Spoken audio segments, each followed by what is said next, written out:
誓死保卫！开火！什么声音？啊，师公，好像放鞭炮，没事的。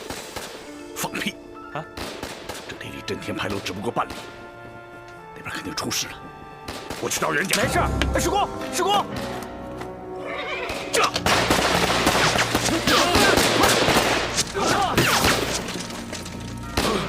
弟兄们，跟他们拼了！热火球！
全家，你去救人，我去杀敌。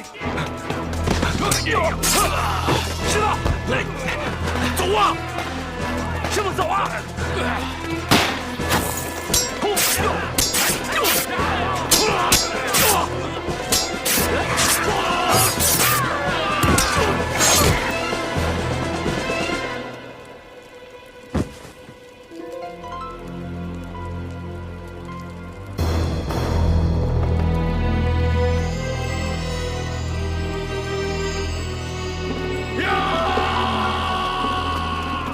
准备，开火！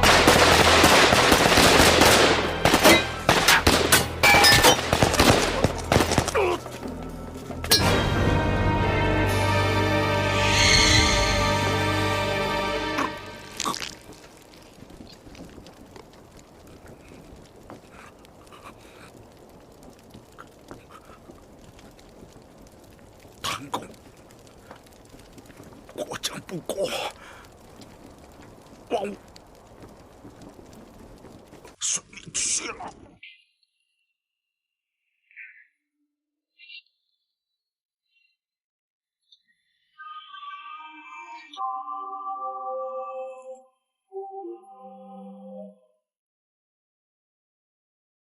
分水吧，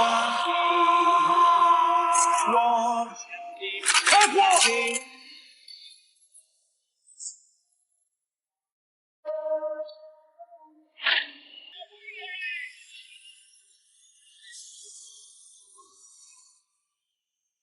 大人啊，好，免礼免礼。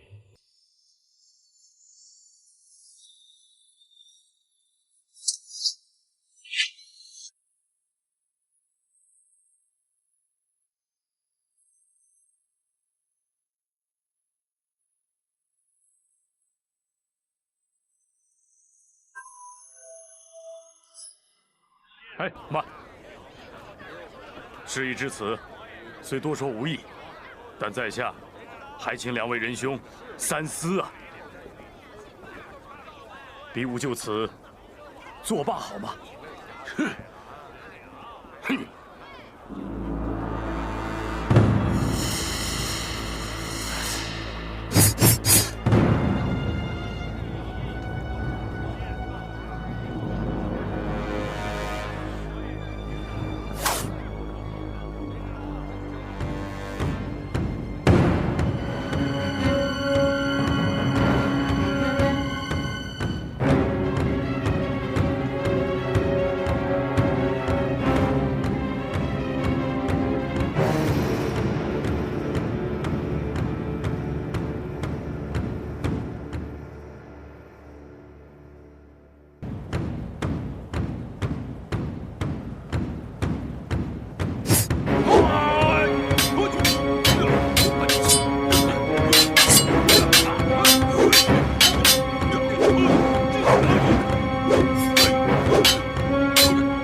爹，没事吧？没事吧？爹，你不要再打了。姨父，姨父，您怎么样？您没事吧？老爷子，没事吧？啊！姨父，您可要小心呐。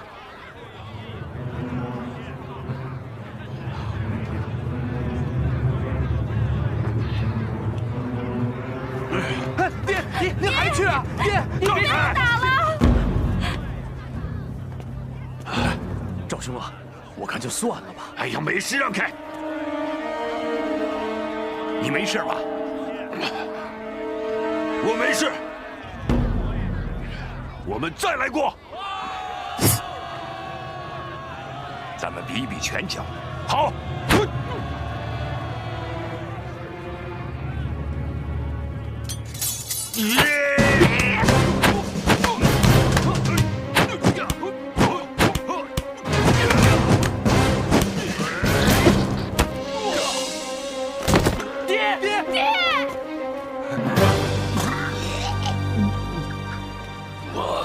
赵师弟，没大碍吧？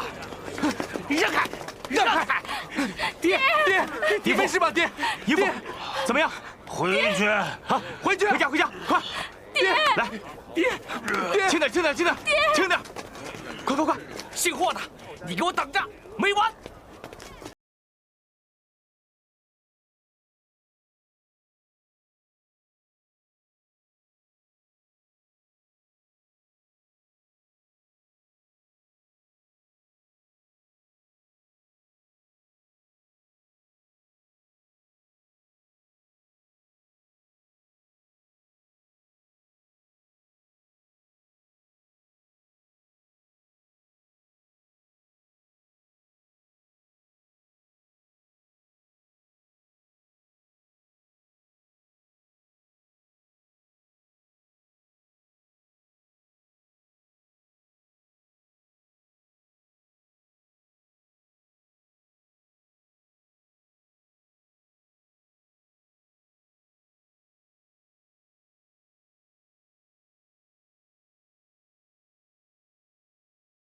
呀，真是厉害啊！是啊，都给我住嘴！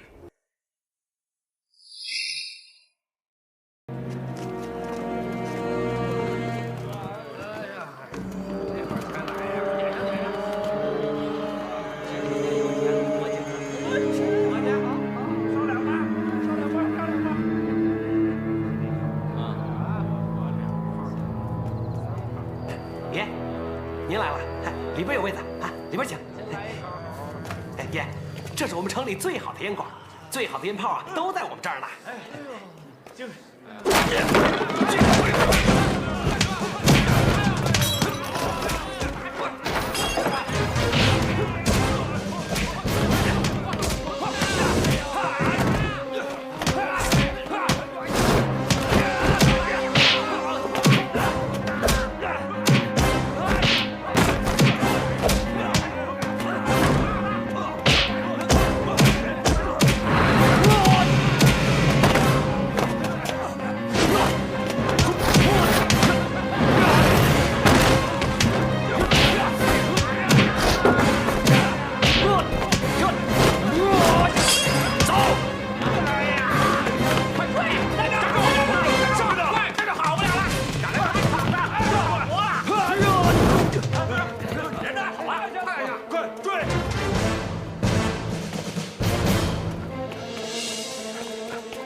谢谢兄弟，走吧。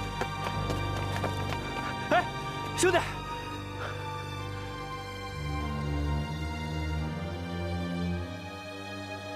豆脑啊，豆脑搞不菜，看我。爷，您的搞不菜啊？哎，好嘞。少爷。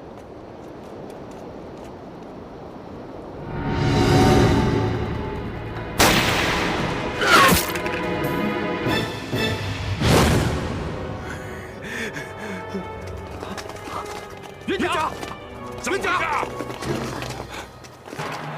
别动！你们都别动！住手！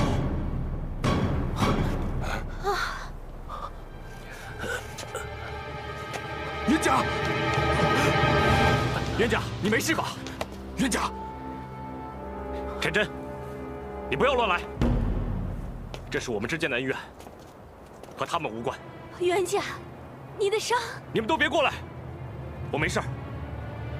大哥、二哥，这件事因我而起，我自己来解决。别过来啊！人家说的对，他的事让他自己来解决。我们先退后。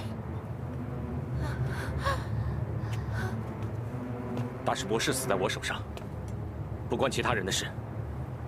你要报仇，就找我好了。不要过来！不要过来！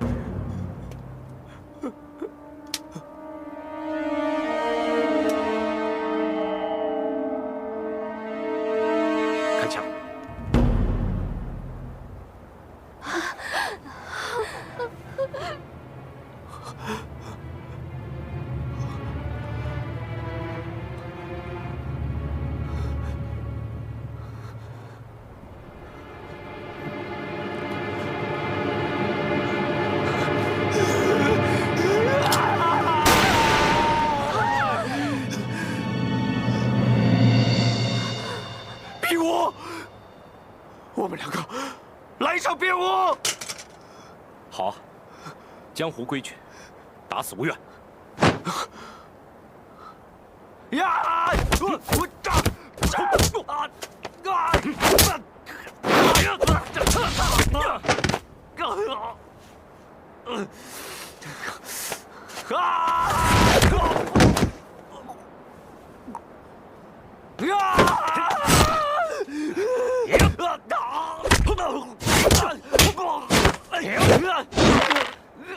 怎么样？你还打不打？一定要打！你现在这个样，怎么打下去？我不死就打！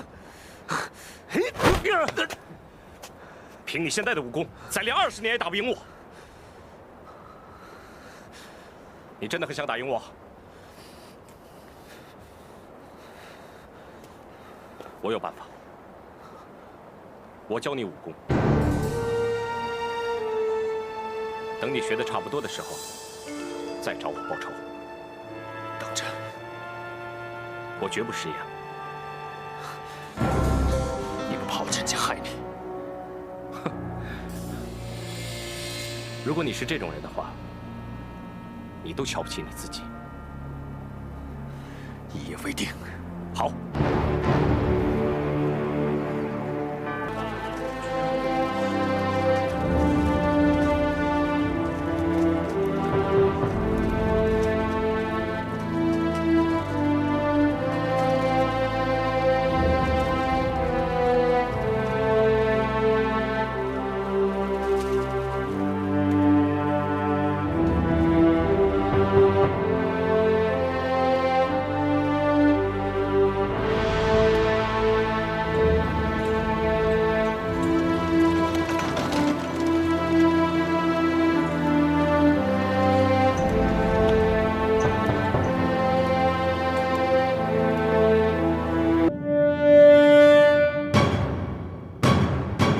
霍元甲来的，还是为王秀芝来的？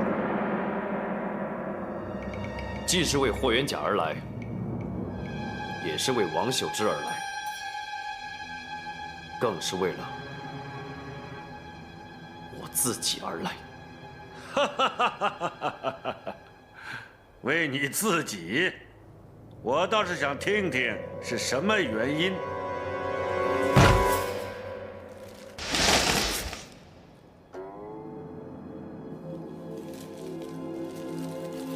我师父跟我讲了很多道理，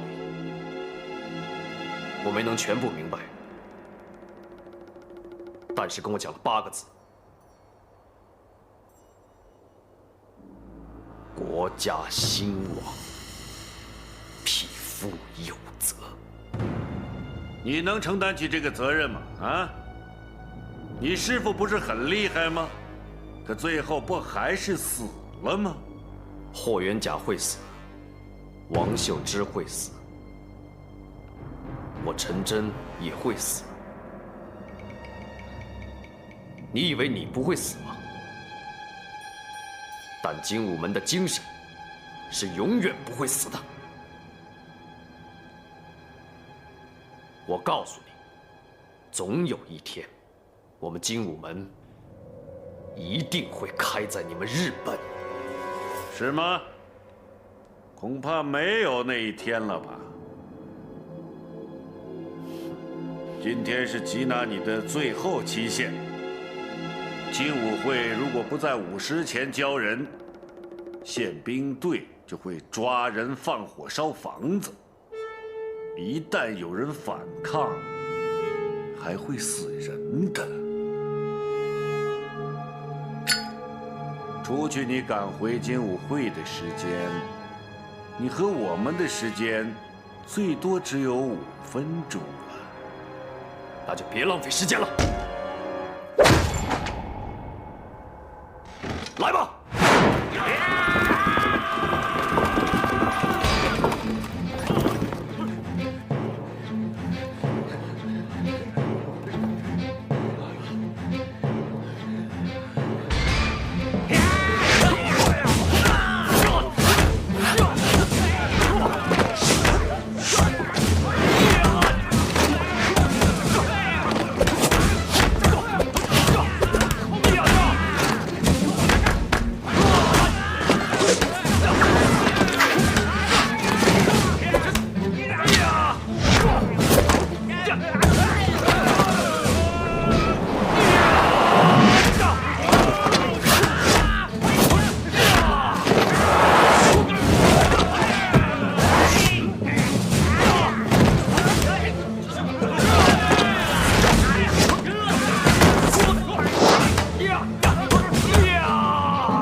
我的命令，谁都不许上！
你以为功夫就是一切吗？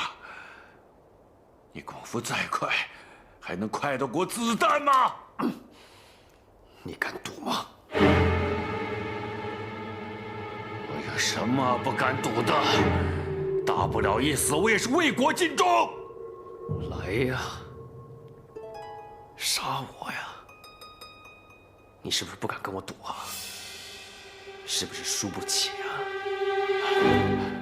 你好，我跟你赌，来呀！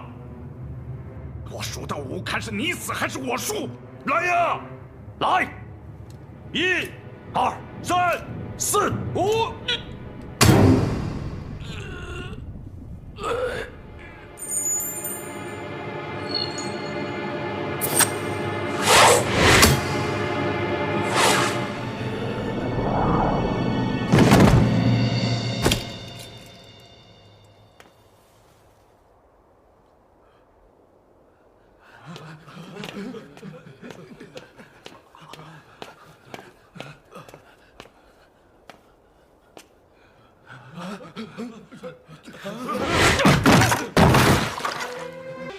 怎么能说散就散？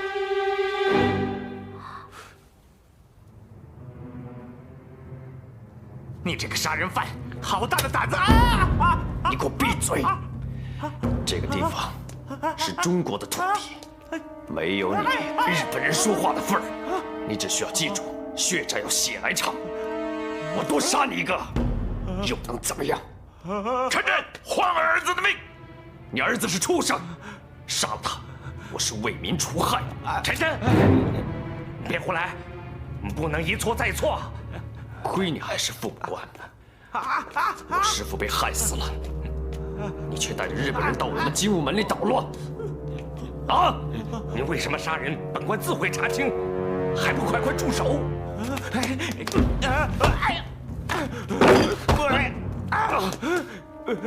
陈真，陈真，杀了日本使节，所有的精武门弟子都会受牵连的。对，你放了我，这事可以从长计议。你们毒死我师父，还说是公平比武，我不相信你的鬼话。巡抚大人，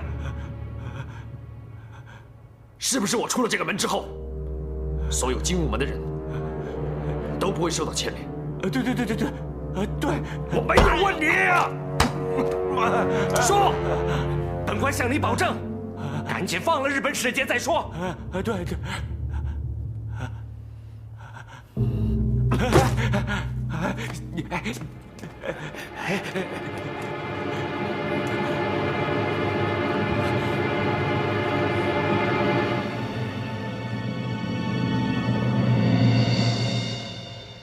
振声，答案。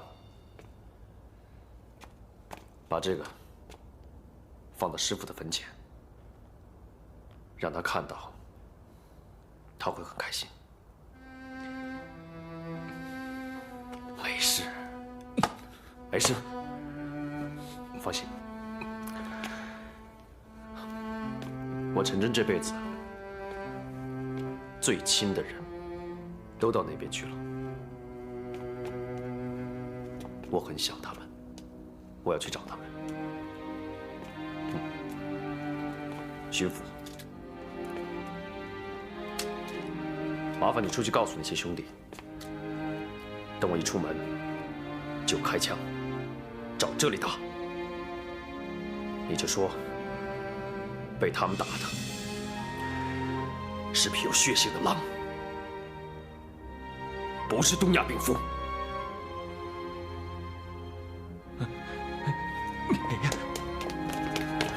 回去告诉你们日本人，中国人不是好欺负的。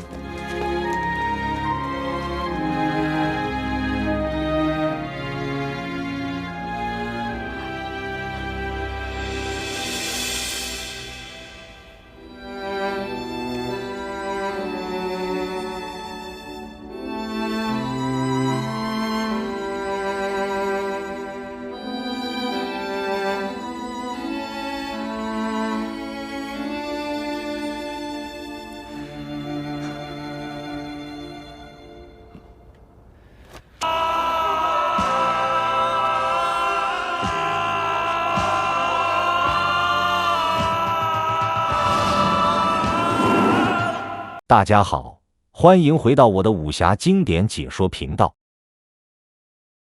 今天咱们接着聊2007年郑伊健、陈小春版的《霍元甲》第5到第15集。这11集是霍元甲真正从靖海少年走向江湖中人的关键阶段。程天笑的决斗、陈真的复仇、龙海生的阴谋，3条线同时推进。话不多说，把剧情直接开一个高潮。第5集开场，龙海生在街上对赵倩楠夸夸其谈，想博取她的好感。倩楠本来不屑一顾，但龙海生突然从马蹄下救出一个小孩，赵倩楠对他的态度有所软化，开始觉得这个人也不是那么讨厌。这个细节很重要。龙海生从一开始就是个表面正人君子的角色，他每一次出手都带着明确的目的性，可惜倩楠还没看透这一点。与此同时，霍元甲与程天笑的决战已经迫在眉睫。霍家上下都在为元甲担心，霍恩弟亲自去看元甲的伤势，他发现元甲受了重踢却只伤筋骨，非常奇怪。元甲解释说，霍恩弟这才意识到，儿子背地里已经练出了一身真本事。父子2人聊起师傅和比武的事，霍恩弟第一次觉得儿子真的长大了。云姐帮元甲烧水洗澡，担心比武，让元甲比武回来给他买一双。这句话看似平常，却成了后面一个非常扎心的情感伏笔。振生受元甲之托去给程天笑送药，结果被陈真误以为他要暗害师父，陈真把振生吊了起来，两人反而因此有了交情。陈真这个角色在这几集里非常偏激，但他对师傅的忠心确实感人。另一条线也在推进，龙海生参观赵家船厂，向赵家兄弟暗示他用福寿高升以试探2人即将过世，又拿同样的招数去试探赵生显，被赵生显。龙海生的布局已经开始了，他要的不是赵家的认可，而是赵家的产业。决战前夜，霍恩弟以惩罚为名，把元甲叫到祠堂，让他学会了密宗拳。这一段父子戏是全剧最动人的场景之一，没有煽情的音乐，只有父亲把压箱底的东西偷偷出门奔赴比武地点，而程天笑也打昏了陈真。第6集独自赴会，这场决斗正式开打。程天笑与霍元甲各有所长，打得难解难分。程天笑招招狠辣，只攻不守，一步步逼霍元甲使出密宗拳。程天笑最终战败，被落下的杂物扎中脖颈，命在旦夕。原来他此战本就是抱定求死之心而来，他的愿望就是想看清当年师傅向自己保留的密宗拳，告诉陈真不要报仇，含笑而逝。霍元甲目睹大师伯因自己而死，震惊万分，懊悔不已。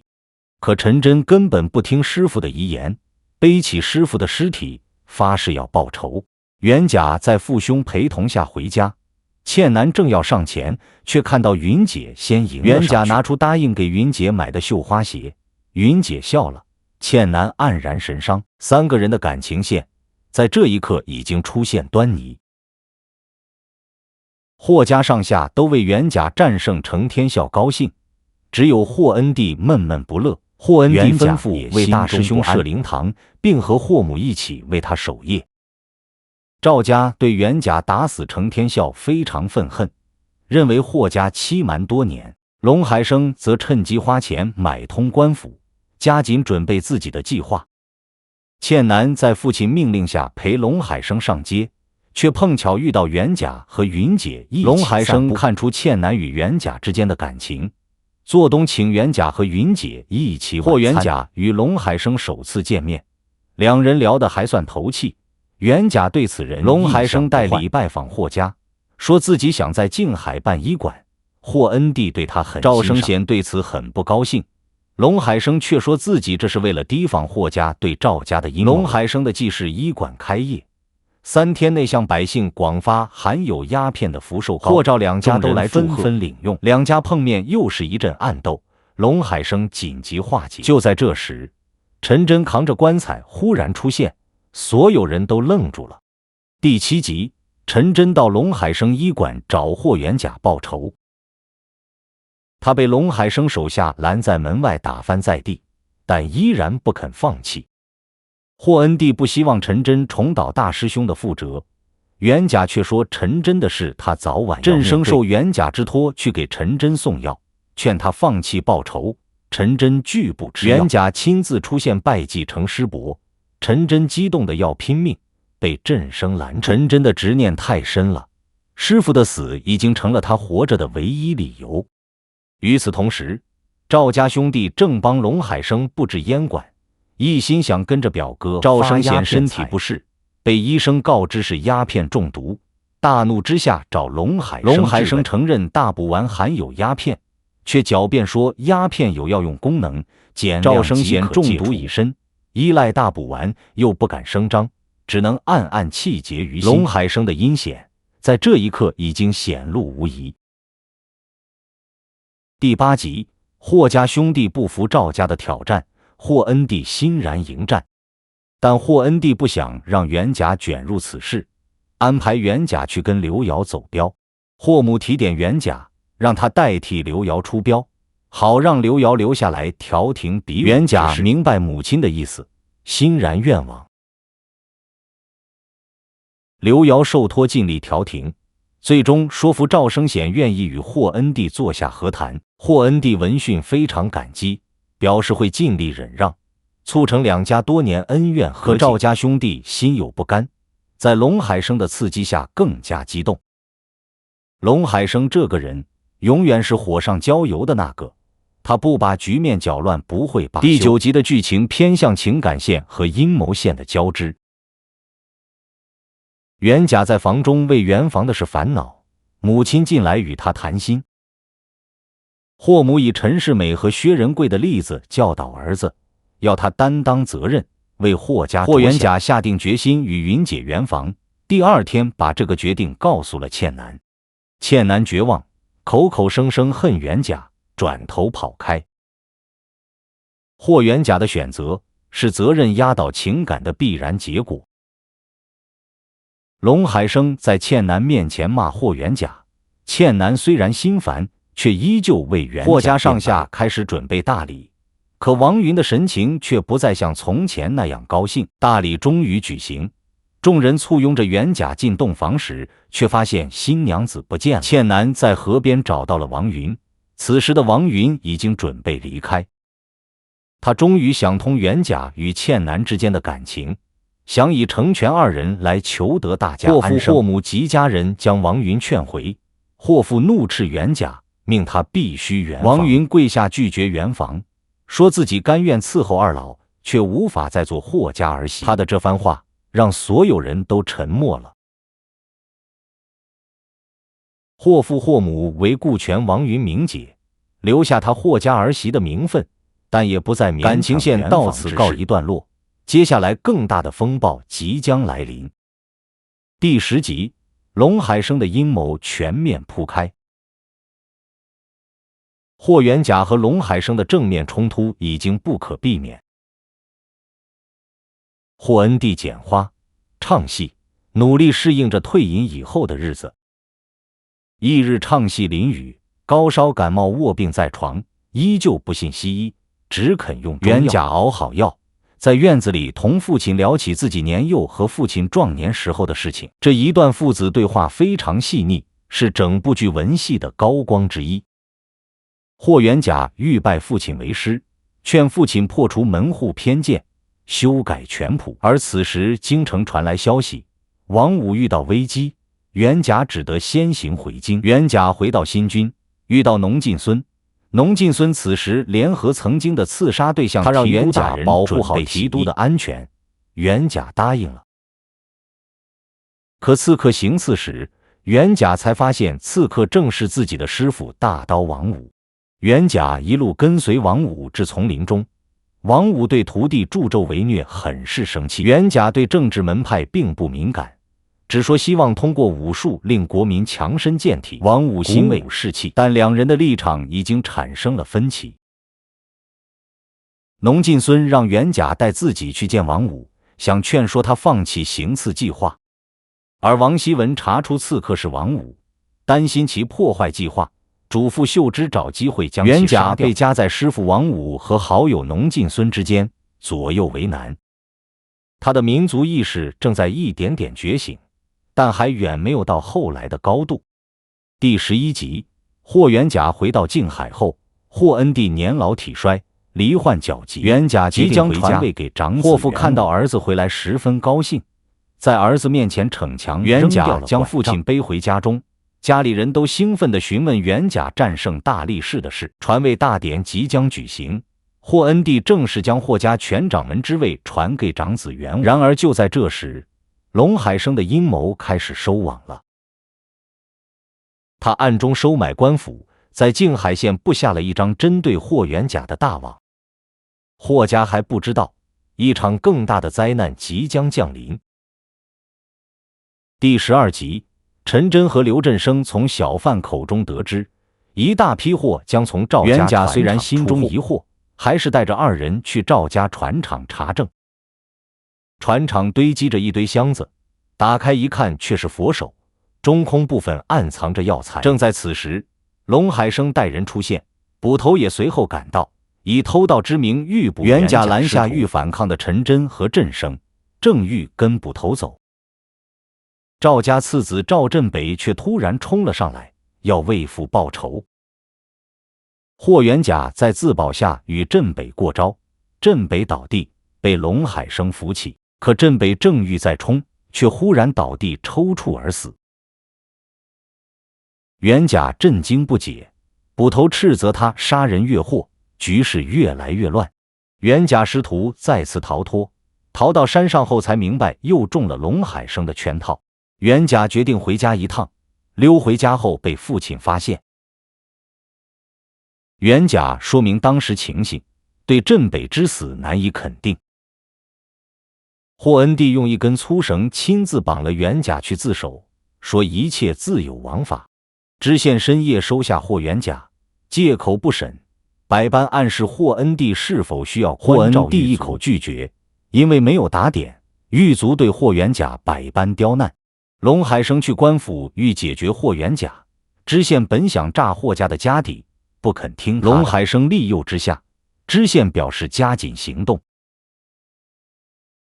宋捕头上了霍府，送来了一份完全不同的验尸结果。霍母挑明问索银多少，宋捕头报上了6000两银子，5日限期。霍恩弟大怒，霍母忍下劝丈夫处理事情要紧。第13集，霍恩弟只得再次去直隶省告状。可这一次，他们还没见到知府，就被龙海生的人拦了下来。龙海生的势力已经渗透到了官府的各个角落，霍恩弟几乎走投无路。霍家母子为了救袁甲，想尽了一切办法。霍母把家中能典当的东西全都典当了，凑了6000两银子交给宋捕头。袁甲再次被放了出来，可他已经身心俱疲。他明白了一个道理，靠官府是没用的，要活下去只能靠自己。袁甲决定带着陈真和振声再次离开静海，前往天津重新开始。临行前，云姐远远地向他挥手告别，倩楠也站在人群中默默看。袁甲没有回头，他怕自己一回头就走不成了。第14集，陈真、刘振声从小贩口中得知，一大批货从袁甲虽然心中疑惑，还是带着二人去赵家船厂查证。船厂堆积着一堆箱子，打开一看却是佛手，中空部分暗藏着药材。正在此时，龙海生带人出现，捕头也随后赶到，以偷盗之名欲捕袁甲，拦下欲反抗的陈真和振声，正欲跟捕头走。赵家次子赵振北却突然冲了上来，要为父报仇。霍元甲在自保下与振北过招，振北倒地，被龙海生扶起。可振北正欲再冲，却忽然倒地抽搐而死。袁甲震惊不解，捕头斥责他杀人越货，局势越来越乱。袁甲师徒再次逃脱，逃到山上后才明白又中了龙海生的圈套。袁甲决定回家一趟，溜回家后被父亲发现。袁甲说明当时情形，对振北之死难以肯定。霍恩弟用一根粗绳亲自绑了袁甲去自首，说一切自有王法。知县深夜收下霍元甲，借口不审，百般暗示霍恩弟是否需要关照。霍恩弟一口拒绝，因为没有打点，狱卒对霍元甲百般刁难。龙海生去官府欲解决霍元甲，知县本想炸霍家的家底，不肯听他的。龙海生利诱之下，知县表示加紧行动。宋捕头上了霍府，送来了一份完全不同的验尸结果。霍母挑明问索银多少，宋捕头报上了6000两银子，5日限期。霍恩弟大怒，霍母忍下劝丈夫处理事情要紧。霍恩弟只得再次去直隶省告状。第15集，霍恩弟和袁武带着银票再次赶到了直隶衙门。可这一次，他们还没见到知府，就被龙海生的人拦了下来。龙海生的势力已经渗透到了官府的各个角落，霍恩弟几乎走投无路。霍家母子为了救袁甲，想尽了一切办法。霍母把家中能典当的东西全都典当了，凑了6000两银子交给宋捕头。袁甲再次被放了出来，可他已经身心俱疲。他明白了一个道理，靠官府是没用的，要活下去只能靠自己。袁甲决定带着陈真和振声再次离开静海，前往天津重新开始。临行前，云姐远远地向他挥手告别，倩楠也站在人群中默默看。袁甲没有回头，他怕自己一回头就走不成了。船上，袁甲想起静海的种种，低头不语。而陈真则被梦中斥责他不报仇的师傅惊醒，看着船头的袁甲，再一次回顾第5到第15集，这11集可以说是霍元甲人生中最大的转折。他从静海的冤狱中死里逃生，在天津重新扎根，组建了新的武馆。霍恩弟这个父亲，嘴上严厉，心里却比谁都疼儿子。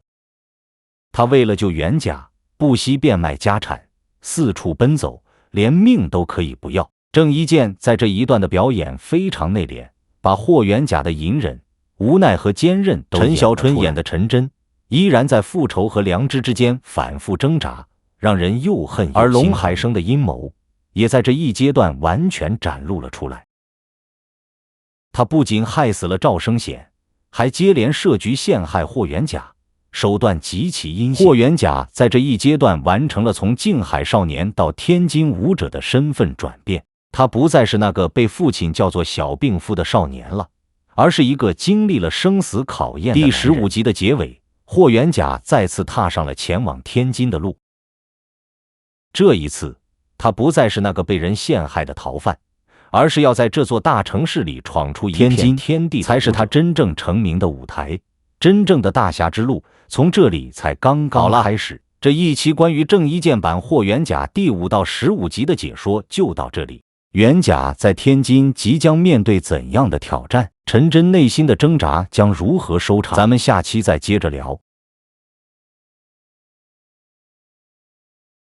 如果喜欢这期视频，记得点赞、收藏、转发。你的支持是我继续更新的最大动力。我们下期再见。